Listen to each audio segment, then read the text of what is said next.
en George Bati.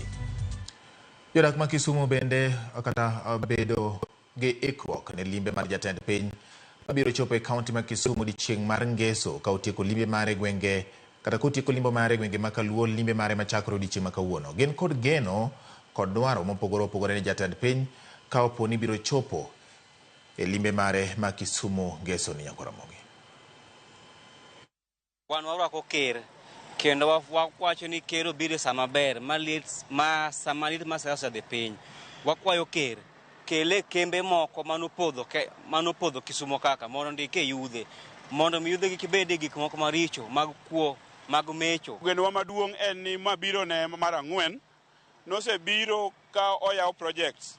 Koro nakwayo ni okwongo tiekie manoyawo koko chako singnwa moko ma odwa singo.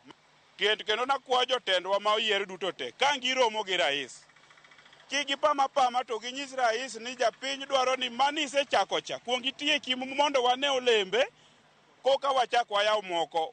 Akawo thuolo ni kago erokamano ne His Excellency Raila Amolo Odinga kuom bedo gi rieko matut moparo mondo mi giriwre kod His Excellency Honorable William Ruto. Wuodhi mabiro Nyanza warwako kendo warwako kabisa. Ta wadwa kwayi kaka jo Nyanza yudi round table minyalo gi johala mondo mi jo Nyanza wan bende wawinjie mit mar olemo ma ji osebedo ka winjo kani machiegni e round table mar bedo e tipo mar president.